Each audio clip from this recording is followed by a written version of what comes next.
आता historiography in the post independent era. Post independent म्हणजे काय? भारताच्या स्वातंत्र्यानंतर, म्हणजे आताचा जो काही भाग आहे हा कधीचा आहे तर 1947 नंतरचा. सो याच्यामध्ये सुद्धा किती प्रकारच्या हिस्ट्रीज येतात? 3 प्रकारची हिस्ट्रीज येतात. एक आहे मार्क्सिस्ट हिस्ट्री, त्याच्यानंतर आहे सबॉल्टर्न हिस्ट्री आणि तिसरी आहे फेमिनिस्ट हिस्ट्री. आता मार्क्सिस्ट जी लोक आहेत, ओके, मार्क्सिस्ट, चला ठीक आहे बघूया.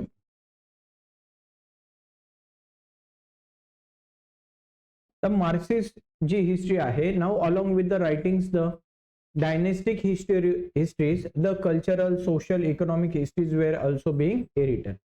आतापर्यंतच्या जे हिस्ट्रीज होत्या ह्या राजा, त्यांची स्थित्यंतर, त्याचं सत्ता परिवर्तन, त्यांनी कोणकोणते वॉर्स लढले, कोणती युद्ध लढली, तिथली सोशल इकॉनॉमिक परिस्थिती, अशावर त्या काळातला इतिहास लिहिला गेला.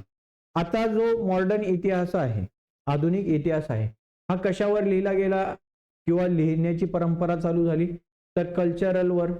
आपले कोणकोणत्या प्रकारचे कल्चर आहेत? सोशल, सामाजिक, इकॉनॉमिक म्हणजे आर्थिक परिस्थितीवर, सांस्कृतिक परिस्थितीवर, यांच्यावर काय केले गेले? इतिहास लिहिण्याची परंपरा चालू झाली.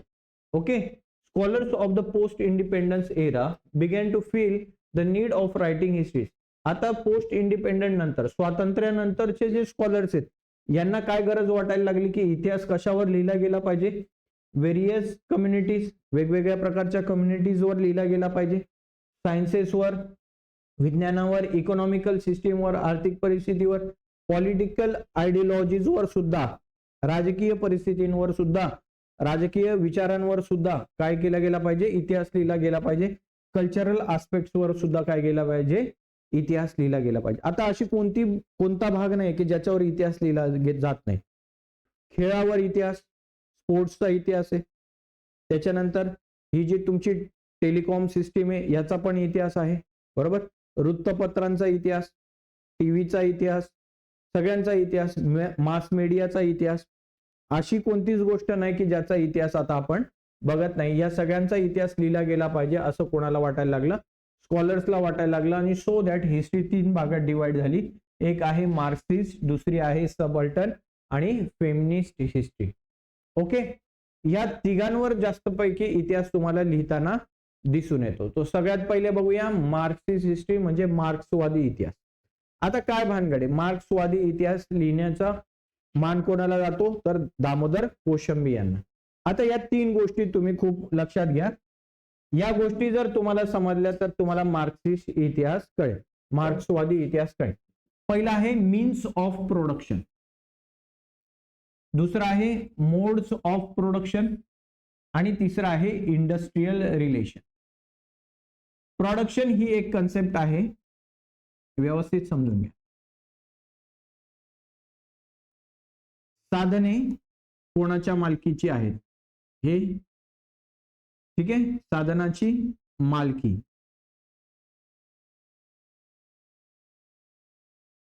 याच्यावरून काय डिपेंड होतं की कोणत्या प्रकारचं इंडस्ट्रीज आहे असं. उदाहरणार्थ जर साधने माझ्या मालकीची आहेत म्हणजे माझ्या स्वतःची आहेत, मग अशा प्रकारची इंडस्ट्री कोणती असेल? कोणती असेल? Private industry. कोणती असेल? आणि जर ही साधनं जे आहेत ही सरकारच्या मालकीची, कोणाच्या मालकीची आहे? सरकारच्या मालकीची, तर ती प्रॉपर्टी काय झाली? तुमची सरकारी प्रॉपर्टी झाली. इथपर्यंत काही शंका आहे? ओके. आता जर प्रॉपर्टी माझी, पैसा माझा, एंटरप्रेन्योरशिप माझी म्हणजे बुद्धिमत्ता पण माझी, एंटरप्रेन्योरशिप, तर या प्रायव्हेट इंडस्ट्रीमध्ये सगळ्यात फायदा कोणाचा होईल? माझा. म्हणजे मालक जो असेल, ओनर जो असेल, त्या ओनरचा फायदा होईल. Yes or no? किंवा हा जो ओनर आहे हा कशासाठी काम करेल रे? तर हा प्रॉफिटसाठी काम करेल. कोणासाठी काम करेल? त्याच्या विरुद्धार्थी सरकारी प्रॉपर्टी आहे, सरकारच्या मालकीची आहे, म्हणून सरकार कोणाचा विचार करेल? त्या ठिकाणची जी प्रजा आहे या प्रजेच्या कल्याणाचा विचार करेल. ओके. या प्रकारची जी आयडियोलॉजी, या आयडियोलॉजीला म्हणतात मार्क्सिस्ट आयडियोलॉजी. म्हणजे या ठिकाणी प्रजेच्या कल्याणाचा विचार केला जातो, प्रॉफिटचा विचार केला जात नाही. सर काही जरा जास्त कळलं नाही, परत एकदा समजावून सांगा. उदाहरण घेऊया मोबाईल कंपनीचं. एक आहे एअरटेल कंपनी आणि एक आहे जिओ कंपनी. यांनी काय सांगितलं की आतापर्यंत रिचार्ज होता 350 रुपयाचा रिचार्ज होता. अगोदर तर फ्री होतं, पण आता 350चा आहे. आता आम्ही काय करू म्हणे 350च्या ऐवजी 650चा रिचार्ज करू. का? कारण ही फॅसिलिटी आम्ही तुम्हाला प्रोव्हाइड करतोय, आम्हाला खर्च येतोय, आम्हाला परवडत नाही. सो दॅट आम्ही काय करतो 350चा रिचार्ज आता कितीला असेल 650ला असेल. आता मार्केटमध्ये दोनच कंपन्या अवेलेबल आहेत, एक आहे एअरटेल आणि एक आहे जिओ. आणि आपल्याकडे हीच कार्ड आहेत, आपल्याला हेच कार्ड वापरावे लागतील. तुम्हाला रिचार्ज मारावा लागेल का? का तुम्ही रिचार्ज मारणं सोडून द्याल? मारणार. सर रिचार्ज मारावाच लागेल, पर्याय नाही. आता 350 मध्ये सुद्धा या दोन कंपन्यांना परवडत होतं. म्हणजे डिरेक्टली कितीचा प्रॉफिट झाला रे? 300 रुपयाचा, 300 रुपीजचा डायरेक्ट प्रॉफिट पर पर्सन कोणाला व्हायला लागला? कंपनीला व्हायला लागला. कंपनी कोणाचा विचार करते? स्वतःचा विचार करते.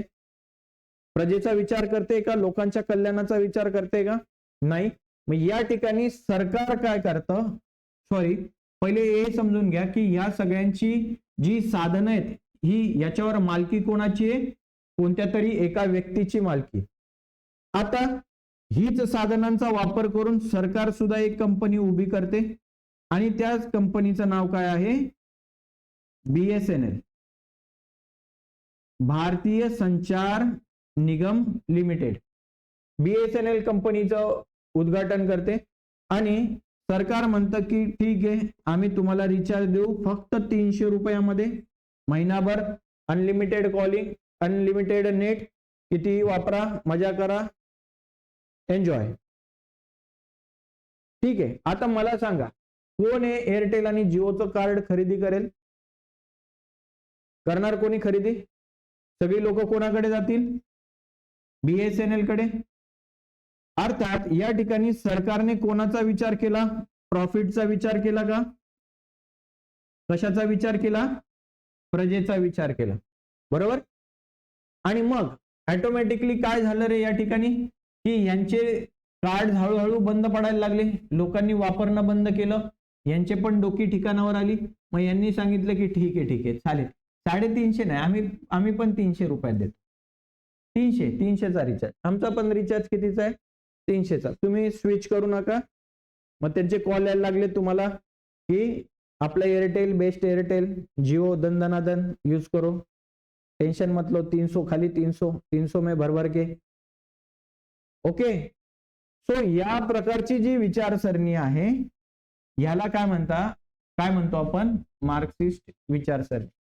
मीन्स ऑफ प्रोडक्शन, साधनं कोणाची आहेत, कोणाच्या मालकीची आहेत, मोड्स ऑफ प्रोडक्शन, कशा पद्धतीने, या रिलेशनला आपण काय म्हणतो? मार्क्सिस्ट विचारसरणी म्हणतो. ठीक आहे. कळलं का तुम्हाला हे? अरे समजलं का? हा. तर मग या प्रकारच्या ज्या लिखाण आहेत या लिखाणामध्ये ही विचारसरणी डोक्यामध्ये ठेवली जाते.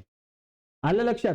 Accordingly to analyse the impact of the every social event of significance has remain the basis theme of the Marxist historiography. बघा याच्यामध्ये सगळ्यात गोष्ट म्हणजे काय लक्षात ठेवण्यासारखी की सगळ्या लोकांचं कल्याण कसं होईल किंवा त्यांच्या दृष्टीने इतिहास कसा लिहिता येईल या पद्धतीने काय केला जातो? इतिहास लिहिला जातो. Marxist historian in the India studied the transition within the caste system. आणखी महत्वाचं म्हणजे मार्क्सिस्ट लोकांनी आणखी कोणाचा विचार करायला सुरुवात केला की कास्ट सिस्टीम वर सुद्धा इतिहास लिहिला गेला पाहिजे की कशा पद्धतीने त्यांच्यामध्ये ट्रान्झिशन होत गेलं.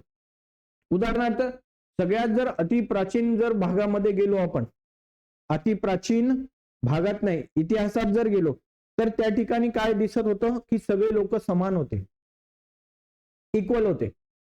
त्याच्यानंतर काय झालं की एक पिढीमध्ये असं झालं की गुणवत्तेनुसार डिसाइड झालं की कोण काय काम करणार.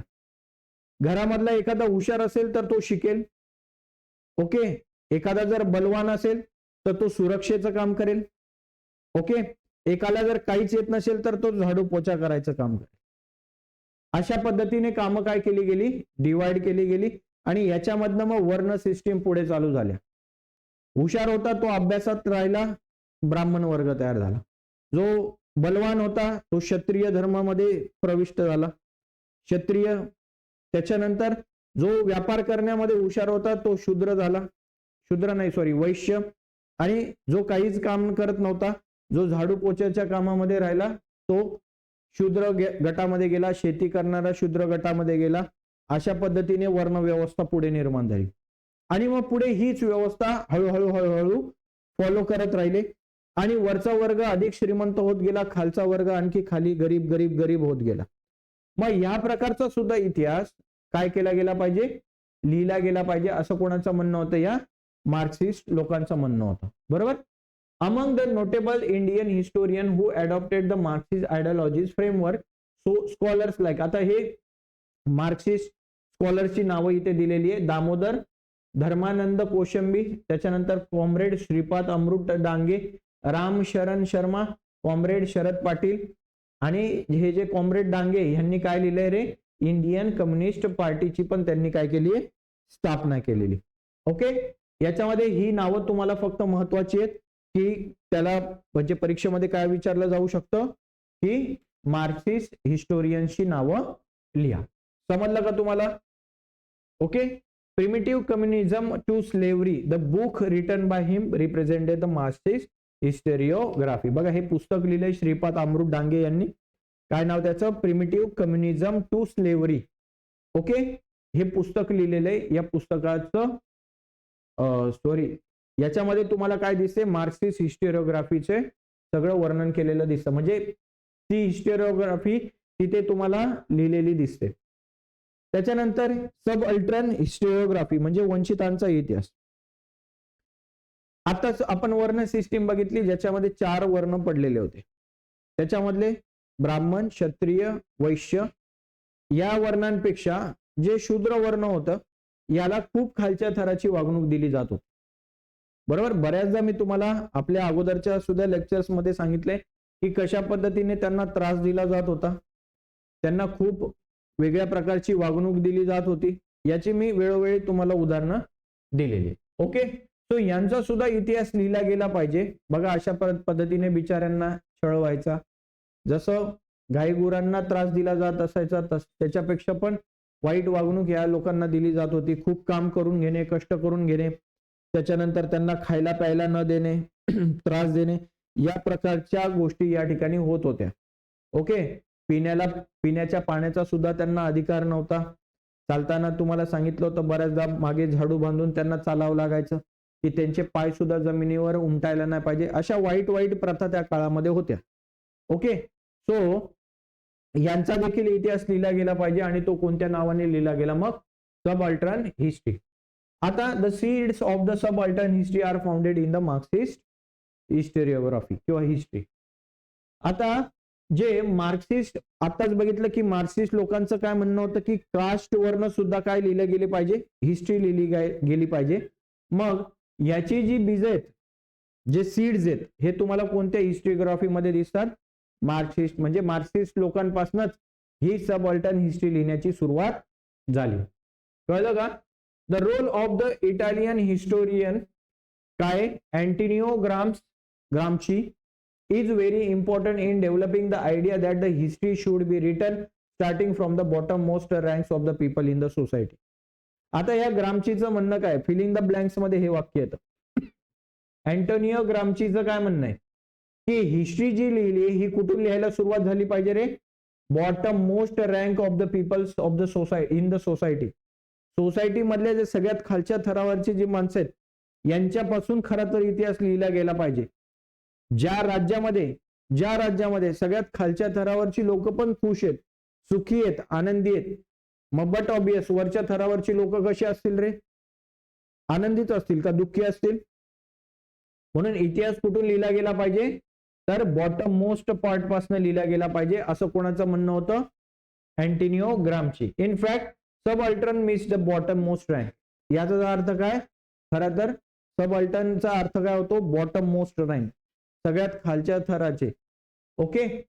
रणजित गुहा, बघा हे सध्या मॉडर्न हिस्टोरियोग्राम आहेत, एक हिस्टोरियन आहेत मॉडर्न हिस्ट्रीमध्ये, यांचा हात आहे. रणजित गुहा यांची इतिहासाची पुस्तकं खूप फेमस आहेत.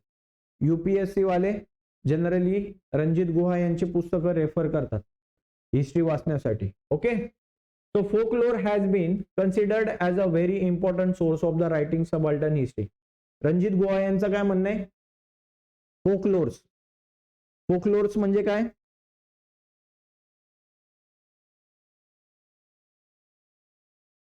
मौखिक साधने, फोकलोर. ओव्या, पोवाडे, हे काय तर फोकलोर्स आहेत. म्हणजे एका जनरेशन पासून दुसऱ्या जनरेशन कडे ट्रान्सफर झालेलं. ओके. सो ही काय सगळे सब अल्टर्न हिस्ट्री लिहिण्यासाठी सगळ्यात महत्वाची साधन आहेत. म्हणजे याच्यातनं आपल्याला वंचितांचा इतिहास कळतो. Ranajit Guha and Indian historian played a major role in establishing subaltern history. Ranajit Guha यांचा खूप महत्वाचा वाटा आहे सबअल्टर्न हिस्ट्री लिहिण्यामध्ये. Similar thoughts were expressed by the Mahatma Jyotiba Phule and doctor Babasaheb Ambedkar. Doctor Babasaheb Ambedkar आणि महात्मा ज्योतिबा फुले यांचा सुद्धा खूप महत्वाचा रोल आहे वंचितांचा इतिहास लिहिण्यामध्ये. यांनीच सुरुवात केली असं म्हटलं तरी चालेल. महात्मा ज्योतिबा फुले यांनीच वंचितांचा इतिहास लिहायला सुरुवात केली. Mahatma Phule unfold the history of the शूद्राती Shudra communities in his book Gulamgiri. बघा गुलामगिरी नावाचं पुस्तक आहे, वाचून बघा कधी जर मिळालं तुम्हाला तर. या पुस्तकामध्ये तुम्हाला शूद्राती शूद्र, एकदम शूद्र लोकांचा इतिहास कसा आहे, काय बिचाऱ्यांना कोणत्या वाईट परिस्थितीतून जावं लागतं, वाईट वागणुकीतून जावं लागतं, हे कोणी दाखवून दिलं? महात्मा ज्योतिबा फुले. यांना देखील जगण्याचा अधिकार आहे हे सांगणारे कोण होते? Mahatma Jyotiba Phule. He drew attention to the exploitation of woman, Shudras and Atishudras done under the name of religion. बघा धर्माच्या नावावर हे सगळे लोक कोणाचा छळ करतायत? वुमनचा, शूद्र लोकांचा, अतिशूद्र लोकांचा. धर्माच्या नावावरच आहे ना, की देवाने सांगितलंय असं तसं वगैरे वगैरे म्हणून, की यांनी हेच काम करायचे, यांना जगण्याचा अधिकार नाहीये, स्त्रियांना बोलण्याचा अधिकार नाहीये, स्त्रियांना शिक्षणाचा अधिकार नाहीये, हे सगळं सांगणारी लोक यांनी काय केलं? मग यांचा छळ केलेला आहे. हा तेच ज्योतिराव ज्योतिबा फुले दोन्ही म्हणतात. The term Shudra and Atishudra indicates the bottom most ranks. Shudra आणि अतिशूद्र काय शो करतं? काय सांगतं? की बॉटम मोस्ट, खालच्या थरावरचे, रँक्स वरचे जे लोक आहेत त्यांना शो करतं. डॉक्टर बाबासाहेब आंबेडकरांबद्दल सांगायचं काय काम आहे? सगळ्यांना माहिती आहे बाबासाहेबांनी खूप मोठं काम करून ठेवलेलं आहे सगळ्यांसाठी, संविधान लिहिलेलं आहे. आणि सगळ्यातच जर मोठा वाटा कोणाचा असेल वंचितांचा इतिहास लिहिण्यामध्ये, त्यांना त्यांचं काय म्हणता येईल, त्यांना न्याय देण्यामध्ये, तर तो कोणाचा वाटा होता? डॉक्टर बाबासाहेब आंबेडकरांचा. आणि सगळ्यात जास्त न्याय कोणी मिळवून दिला? तर बाबासाहेबांनी मिळवून दिला. त्यांना त्यांचे अधिकार मिळवून दिले. ओके. तर the role of the people belonging to the Dalit caste is very significant in a shaping of the various cultural and political aspects of the India. Doctor बाबासाहेबांनी कोणतं पुस्तक लिहिलंय? सगळ्यात महत्वाचं म्हणजे However, their role was not duly acknowledged in the colonial and the nationalistic historiography. बघा बाबासाहेबांचं काय म्हणणं होतं? The role of the people belonging to the social caste. Social caste, Dalit या सोशल कास्ट मधली जी लोक आहेत, बरोबर, यांचा सिग्निफिकंट रोल आहे कशामध्ये? वेगवेगळ्या प्रकारच्या कल्चरल आणि पॉलिटिकल आस्पेक्ट्स मध्ये. जर सांस्कृतिक आणि राजकीय याची गोष्ट जर आपण करत आहोत तर त्याच्यामध्ये दलित लोकांचा सुद्धा महत्वाचा वाटा आहे असं कोणाचं म्हणणं होतं? डॉक्टर बाबासाहेबांचं म्हणणं होतं. आणि त्यांचा रोल आपल्याला डिनाय करता येत नाही. त्यांचा रोल तुम्हाला कॉलोनियल आणि नॅशनलिस्टिक हिस्टोरिओग्राफी मध्ये सुद्धा दिसून येतो. बरोबर. परंतु काय केलं गेलं की ज्यांचा रोल महत्वाचा आहे त्यांचाच रोल तुम्ही साईडला केला. त्यांच्याबद्दल कोणत्या इतिहासात लिहिलेलं दिसतं का? कॉलोनियल हिस्टोरिओग्राफी मध्ये दिसतं? नॅशनलिस्टिक हिस्टेरिओग्राफी मध्ये त्यांचा रोल कुठे दिसतोय तुम्हाला? बाबासाहेबांचं काय म्हणणं होतं की यांनी सुद्धा खूप महत्वाचं योगदान दिलेलं आहे, यांनी सुद्धा बलिदान दिलेलं आहे, परंतु तरीही त्यांचं कुठेही इन्फॉर्मेशनची मेन्शन केलेलं आहे का? नाही. ओके, सो डॉक्टर बाबासाहेब आंबेडकरांनी काय केलं? गुलामगिरी नावाचं पुस्तक लिहिलं. बरोबर. त्याच्यानंतर कोणतं? सॉरी, गुलामगिरी नाही, who were the Shudras and the untouchables नावाची पुस्तकं लिहिली. बरोबर. आणि या पुस्तकामध्ये त्यांनी या वर्ण व्यवस्थेवर काय केले? परखडपणे टीका केलेली. ठीक आहे. आता नेक्स्ट आहे that is nothing but the feminist history. आता फेमिनिस्ट हिस्ट्री काय रे? आता जसं बिचारे शूद्र आहेत, अतिशूद्र आहेत, वंचित आहेत, यांना काय केलं गेलं? पहिल्यापासून दाबण्याचा प्रयत्न केला गेला. सिमिलर प्रयत्न कोणासाठी झालेत? फेमिनिस्ट मुवमेंटसाठी सुद्धा झालेले आहेत, स्त्रियांसाठी सुद्धा झालेत. स्त्रियांना शिक्षणाचा अधिकार नव्हता, सती प्रथा, केशवपन प्रथा, अनेक प्रथा, पडदा पद्धत, बालविवाह, एक न सोडून अनेक अशा काही प्रथा होत्या ज्या कोणासाठी होत्या? स्त्रियांसाठी होत्या. स्त्रियांचे अधिकार वेळोवेळी डावलले गेले, स्त्रियांना वेळोवेळी कमीपणाची भावना दिली गेली. घरामध्ये जर जेवणाची व्यवस्था असेल तर सर्वप्रथम पुरुष मंडळी जेवतील, नंतर स्त्रिया जेवतील. अशा पद्धतीची प्रथा पूर्वापार चालत आलेली आहे. प्रथम पुरुष नंतर स्त्री असा दुजाभाव प्रत्येक घरामध्ये आजही बघायला मिळतो. ओके, तर तो काय? याचाच एक रोल आहे. Over a significant period of time mainly male scholars were involved in the writing of the Indian history. आतापर्यंत जेही हिस्टोरियनशी तुम्ही नावं बघितली याच्यामध्ये एक तरी फिमेल हिस्टोरियन दाखवा मला, ज्यांनी एन्शियंट हिस्ट्री लिहिलेली असेल, ज्यांनी मिडिवल हिस्ट्री लिहिलेली असेल. मिडिवल हिस्ट्रीमध्ये एकच राणी तुम्हाला दिसते, सुलताना रजिया, रजिया सुलतान. ओके, रजिया सुलतान एकमेव सुलतान दिसते. 13 आय थिंक तिचा काळखंड सांगतो मी तुम्हाला, 1336 ते 1339, 3च वर्ष. कधी?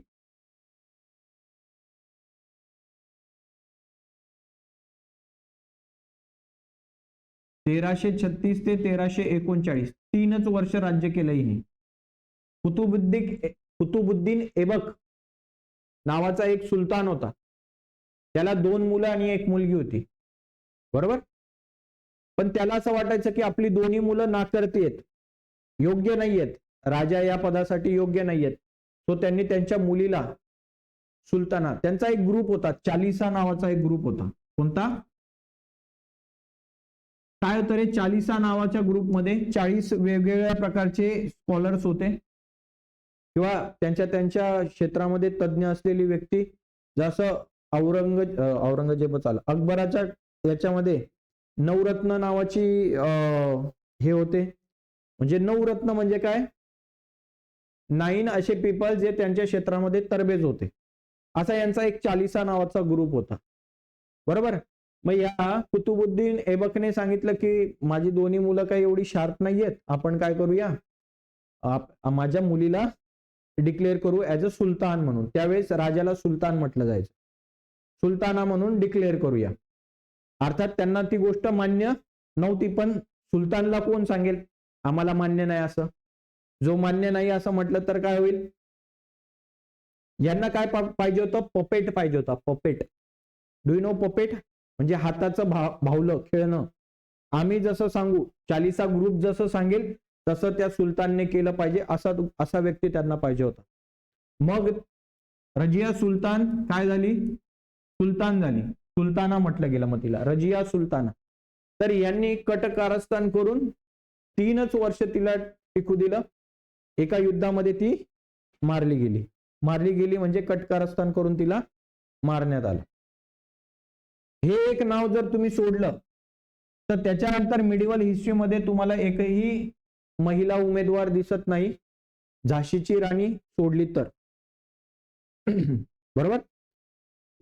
तेही झाशीची राणी राज्यकर्ती नव्हती, तिचा मुलगा त्या ठिकाणी तिने दत्तक न्यायविधान मंजूर अंतर्गत तो रद्दबादल ठरवण्यात आला होता. त्याच्या हक्कासाठी ती लढत होती. Yes or no? हा, ही ऍक्च्युअली सुलतान होती. म्हणजे सांगायचं तात्पर्य काय की पुरुष प्रधान संस्कृती आहे आणि त्यांना स्त्रियांचं डॉमिनेशन पसंत नव्हतं. ओके, आणि म्हणून स्त्रियांच्या इतिहासाबद्दल कोण लिहिणार आहे?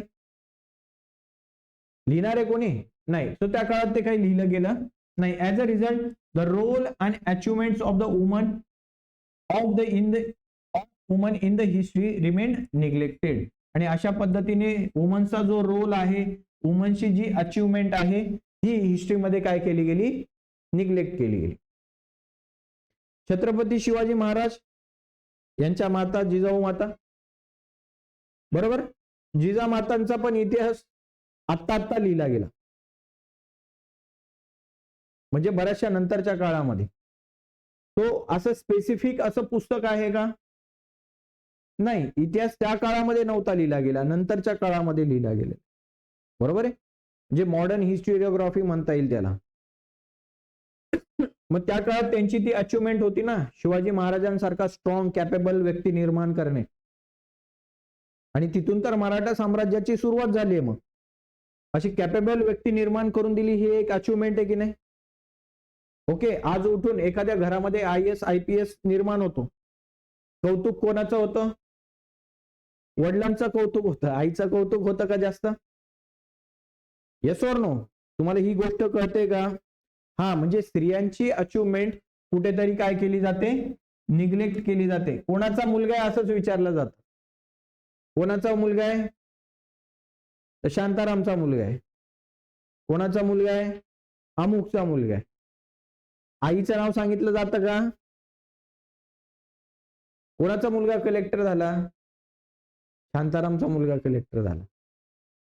सुरेशचा मुलगा कलेक्टर झाला. सचिनचा मुलगा कलेक्टर झाला. आईचं नाव घेतलं जातं का? नाही. इतिहासामध्येच त्याची कारण आहे. To highlight this fact was a major task faced by the feminist historian. Okay, मग फेमिनिस्ट हिस्टोरियननी हे घेतलं समोर की चला, पुरुष तर काय आपला इतिहास लिहिणार नाही, आपला इतिहास कोणी लिहिला पाहिजे? आपणच लिहिला पाहिजे. असं कोणी सांगितलं होतं? आपला इतिहास आपणच लिहिला पाहिजे असं कोणी सांगितलं होतं? रजवाडे. कोणी सांगितलं होतं? VK रजवाडे यांनी सांगितलं होतं ना, आपला इतिहास कोणी लिहिला पाहिजे. मग स्त्रियांनी ते टास्क घेतला, चला आमचा इतिहास कोण लिहिल? आम्हीच लिहितो. Also it was important to study and compile the historical writing of women. It was also necessary to rethink of the woman position in history. Okay, वुमनची हिस्ट्री मध्ये काय पोझिशन आहे हे सुद्धा ओळखण्याचं काम केलं गेलं पाहिजे. मग पुढे नाव येतं ताराबाई शिंदे यांनी 19th सेंचुरीमध्ये ताराबाई शिंदेंनी काय केलं? स्त्रियांचे दुःख, स्त्रियांचे जे त्रास आहेत हे समोर मांडण्याचा प्रयत्न केला. त्यांनी एक पुस्तक लिहिलं, त्या पुस्तकाचं नाव काय आहे? स्त्री पुरुष तुलना. याच्यामध्ये त्यांनी स्त्रियांची आणि पुरुषांची तुलना केली, एकदम परखडपणे, जबरदस्तपणे त्यांनी त्यांची बाजू मांडलेली आहे की स्त्रिया ह्या पुरुषांपेक्षा कोणत्याही पद्धतीने कमी नाही आहेत. जर भारताचा स्वातंत्र्य संग्राम पण घेतला तुम्ही, याच्यामध्ये देखील तुम्हाला स्त्रियांची संख्या बोटांवर मोजण्या इतकीच दिसते. तिथेही पुरुष हिरिरीने भाग घ्यायचे स्वातंत्र्य संग्रामामध्ये, पण स्त्रियांना मात्र तो अधिकार नव्हता. ओके, एवढंच काय फक्त भारतातच ही गोष्ट होती का? नाही, तुम्ही फ्रेंच रिव्होल्यूशन घ्या, अमेरिकन राज्यक्रांती घ्या, कुठेही घ्या, फ्रेंच रिव्होल्यूशन झालं, फ्रेंच लोकांना त्यांचे अधिकार मिळाले, पण तरी स्त्रियांना अधिकार मात्र नाही मिळाले. आता स्त्रियांना मतदानाचे अधिकार मिळाले त्या ठिकाणी. अमेरिकन रिव्होल्यूशन मध्ये सुद्धा तेच बघायला मिळतं. पुरुषांना अधिकार मिळाले, पण स्त्रियांना अधिकारासाठी भांडावं लागलं, झगडावं लागलं, रस्त्यावर उतरावं लागलं, आंदोलनं करावी लागली, तेव्हा जाऊन कुठे त्यांना समानतेचा अधिकार मिळाला, इक्वॅलिटीचा, वोटिंगचा, राईट टू वोटचा अधिकार मिळाला, मतदान करण्याचा अधिकार मिळाला. आपल्याला मात्र भारत जसा स्वतंत्र झाला तसा लगेच जसा पुरुषांना अधिकार मिळाला मतदानाचा, तसा स्त्रियांना पण मिळाला. पण त्याच्या मागे रिझन आहे, हुशार विचारवंत आपले बाबासाहेब आंबेडकर, त्यांनी सगळ्यांचा विचार केला आणि एक परिपूर्ण असं संविधान आपल्या सगळ्यांसाठी लिहिलं. कळलं? मग ताराबाई शिंदेंनी लिहिलेलं पुस्तक कोणतं आहे? स्त्री पुरुष तुलना. आणि कधी लिहिले 1882 is acknowledged as the first feminist book in India. भारतातलं पहिलं फेमिनिस्ट बुक आहे, स्त्रीवादी लेखन केलेलं पुस्तक, स्त्रियांवर लेखन केलेलं पुस्तक कोणतं आहे? स्त्री पुरुष तुलना. कोणी लिहिलंय? ताराबाई शिंदे यांनी. ठीक आहे. आता नेक्स्ट नाव येतं ते पंडिता रमाबाई सरस्वती. ऍक्च्युली पंडिता रमाबाई याच्यामध्ये जे आहे, ऍक्च्युली त्यांचं नाव रमा, पंडित आणि सरस्वती हे दोन्ही त्यांना उपाध्या भेटल्यात. काय भेटल्यात? उपाधी. उपाधी म्हणजे एक सन्मान असतो, तो मान असतो. जसं महात्मा फुले, ओके, त्यांचं नाव ज्योतिबा फुले. महात्मा ही त्यांना मिळालेली पदवी. महात्मा गांधी, तर त्यांचं नाव मोहनदास करमचंद गांधी, पण महात्मा ही त्यांना मिळालेली पदवी. कळलं? तशी यांना पंडिता आणि सरस्वती या दोन पदव्या त्यांना मिळालेल्या. ऍक्च्युली खूप हुशार घरामध्ये जन्माला आलेल्या, ब्राह्मण कुटुंबामध्ये जन्माला आलेल्या आपल्या पंडिता रमाबाई. बरोबर. वडिलांचं नाव आय थिंक कृष्णता पंडित असं काहीतरी नाव आहे, कृष्णा पंडित, आणि आईचं नाव लक्ष्मी. वडील देखील एक स्त्रीवादी चळवळीमध्ये भाग घेणारे होते. स्त्रियांनी शिक्षण घ्यावं, स्त्रियांनी सुद्धा शिकावं या विचाराचे होते. म्हणून त्यांनी त्यांच्या पत्नीला म्हणजे रमाबाईंच्या आईला लक्ष्मीबाईंना संस्कृत शिकवलं. आता स्त्रियांनी शिक्षण घेऊ नये अशी त्या काळची परंपरा, आणि त्यांनी काय केलं? बायकोला शिकवलं. म्हणून त्यांना काय केलं गेलं? समाजातनं वाळीत टाकलं गेलं की तू आमच्यात राहू नको, आमच्यापेक्षा दूर कुठेतरी जाऊन राहा, असं सांगण्यात आलं. जसं महात्मा ज्योतिबा फुलेंनी सुद्धा त्यांच्या पत्नीला सावित्रीबाई फुलेंना शिकवलं होतं, मग त्यांनी इतर स्त्रियांना शिकवायला सुरुवात केली. सिमिलर काम या ठिकाणी ह्या कृष्णशास्त्री पंडितांनी सुद्धा केलं होतं. हा, कृष्णशास्त्री पंडित असं त्यांचं नाव. तर मग त्या लक्ष्मीबाईंनी सुद्धा इतर मुलींना शिकवायला सुरुवात केली. हे काही त्या काळातल्या लोकांना पटलं नाही आणि त्यांनी काय केलं? यांना बहिष्कृत केलं, वाईट काढलं. त्यानंतर 1876 to 79 असा 3 वर्ष दुष्काळ पडला. खूप भयंकर दुष्काळ पडला त्या काळामध्ये. आणि त्या काळामध्ये पंडिता रमाबाई यांची आई आणि वडील या दोघांचं देहांत झालं, वारले ते. एक भाऊ आणि एक बहीण असे दोघ जण ते फक्त होते. आणि मग त्यानंतरचा खडतर प्रवास पंडिता रमाबाईंनी खूप आपल्या डोळ्यांनी बघितला. अर्थात यांनाही त्यांच्या वडिलांनी संस्कृताचं शिक्षण दिलेलं होतं आणि त्या काळापर्यंत शिक्षणाची व्यवस्था झालेली होती. फॉरेन एज्युकेशन मिळत होतं, ब्रिटिशांचं राज्य होतं आणि त्याच्यामुळे त्यांनी शिक्षण घेतलं. आणि शिक्षण घेतल्यानंतर मग ते वेगवेगळ्या ठिकाणी व्याख्यानं द्यायला लागले संस्कृतवर. आणि मग हळूहळू त्यांची ख्याती पूर्ण देशभर पसरली. आणि मग नंतर इंडियन नॅशनल काँग्रेसमध्ये सुद्धा त्यांनी पार्टिसिपेशन केलं.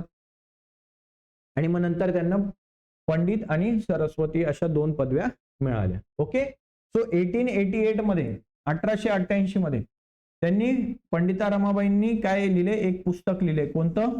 The high caste Hindu woman.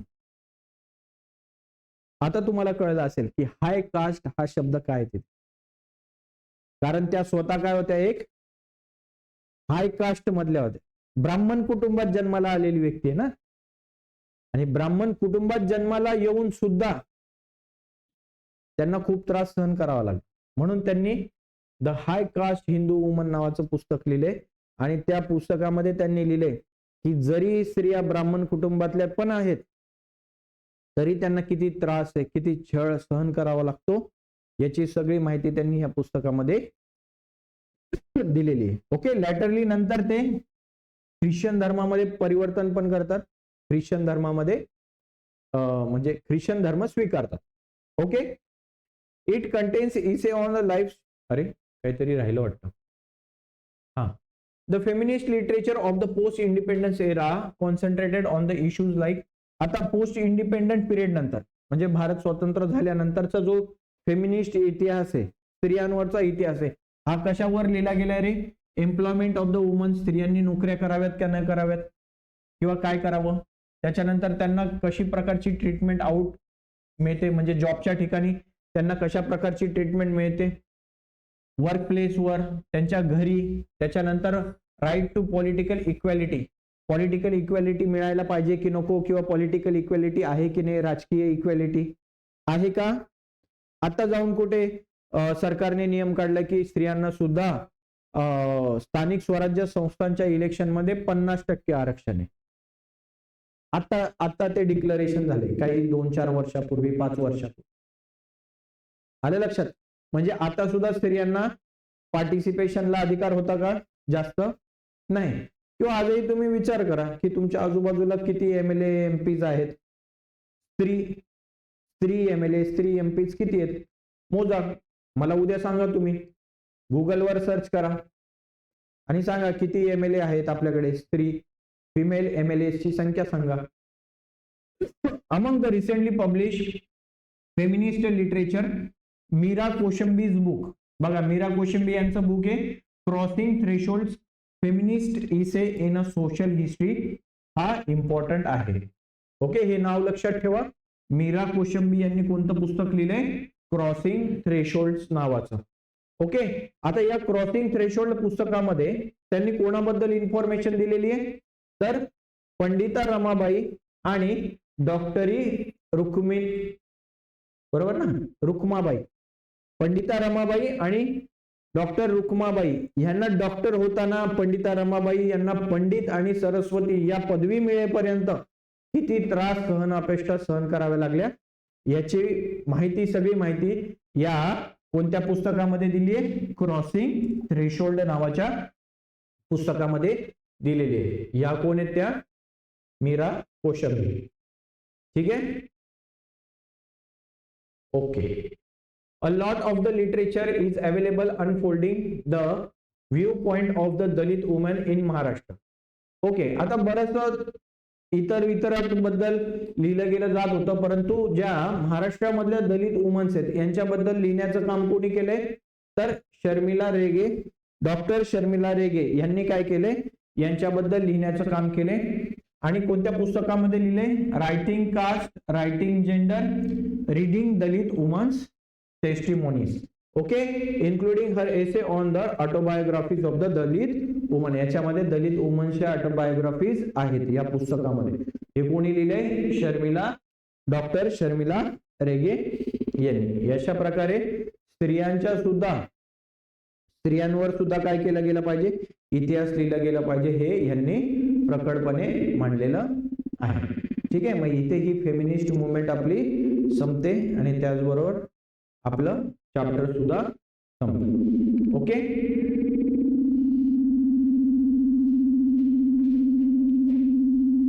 काही शंका असेल तर विचारून घ्या. समजलं? Okay, thank you.